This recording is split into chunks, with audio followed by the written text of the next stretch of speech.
Today we'll introduce our most basic description of motion, displacement. Our learning intention is that we are learning to describe changes in an object's position so that we can describe its motion in terms of displacement.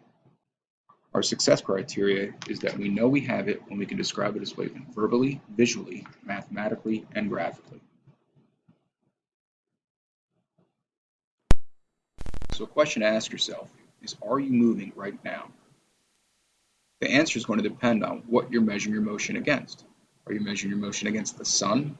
Well, the Earth is revolving around the sun, so in that sense, we are moving, or even with the Earth's own rotation, we're moving. But compared to the walls around you, your position in your room or your classroom or wherever you may be might not have changed. So in that case, maybe you aren't moving. In order to accurately describe motion, we need to realize that all motion is relative to a frame of reference. So what does a frame of reference look like? In one dimension, our frame of reference is simply a number line. And there are three key parts we need to identify. The first is the origin, or what our x equals 0 position is. The other is the positive direction, which is typically to the north, to the right, up, or east. And the negative direction, which can be to the south, left, down, or west. We see frames of reference everywhere, from the lines on a football field to the mile markers on the highway. And now that we know what they look like, we can talk about the most basic description of motion, and that's displacement. Displacement is a net change in an object's position, meaning your position within a frame of reference must change for there to be a displacement. We describe displacement mathematically with the equation delta x equals x minus x naught. The delta means change in, so delta x means a change in x, or change in position. The x by itself is the final position, and the x naught represents the initial position. So change in position, or displacement, equals the final position minus the initial position. And we'll measure these displacements in meters because meters is the SI unit for displacement.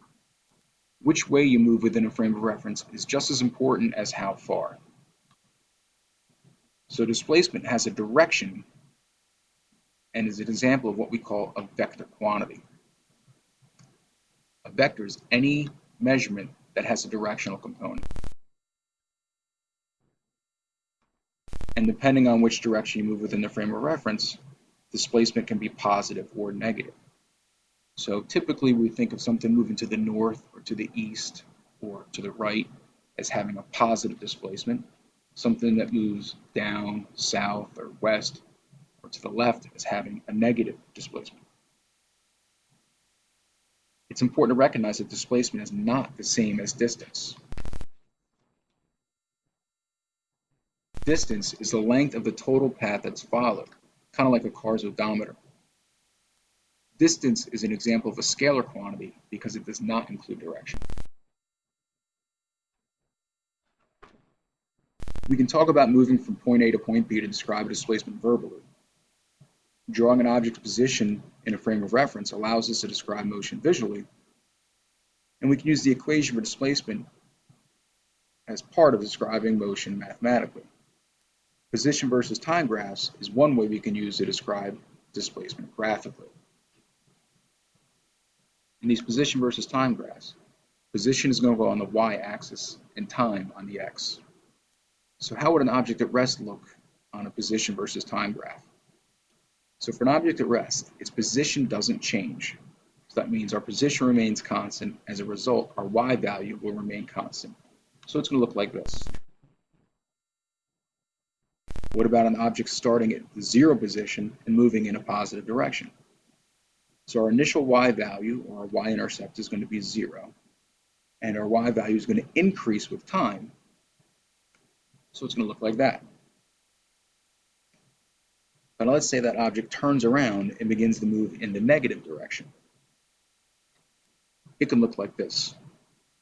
It starts with a positive y value, or a positive position, moves through the origin through the 0 position, and then continues in the negative direction.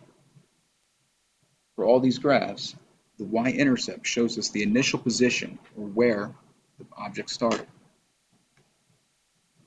and the slope shows us how quickly that position changed. We'll look more closely at what the slope means when we talk about velocity.